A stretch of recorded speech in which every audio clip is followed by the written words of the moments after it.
Since I was in kindergarten to almost about grade 12, I was bullied because of the way I looked.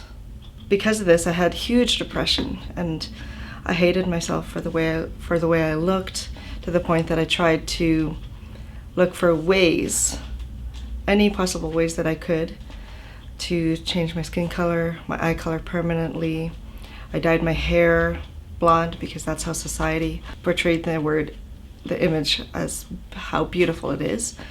So I did anything that I could. My mom was first diagnosed with breast cancer when I was 15 years old. I saw her go through her own self-esteem issues, including depression and loneliness. She was so sad, broke my heart. Her marriage to my dad was slowly falling apart. He's always been married to his work, so that didn't actually help anything. So me being bullied, of course I couldn't tell them. I mean, they had their own problems to deal with.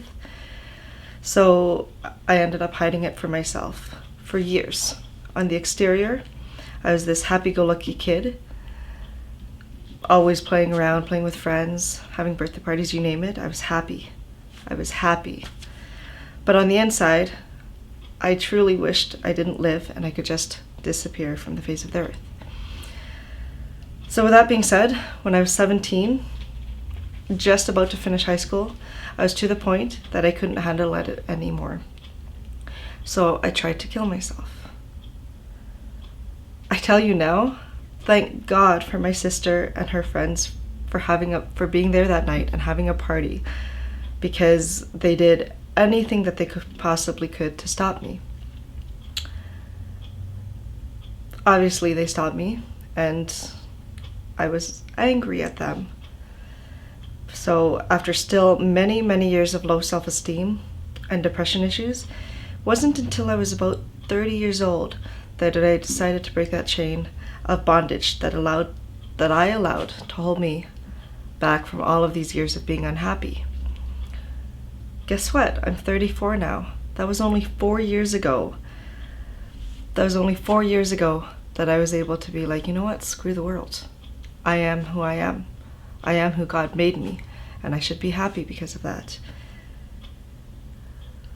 Needless to say, the strength of my decision was seeing my oldest daughter, and my youngest as well, go through that same personal issues that I was so experienced in. Bullying, depression, loneliness, self-esteem, you name it.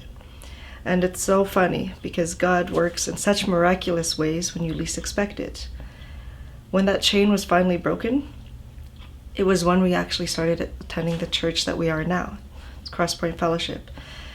We've been a part of the congregation for 4 years already, and shortly after we started attending, God put a vision in me that I should create an online women's magazine based on what I went through and what my daughter's been going through, so I can help others with my experiences. Because if I was going through those same issues, I know that there are so many women and children in the world that are going through those issues. It's bullying.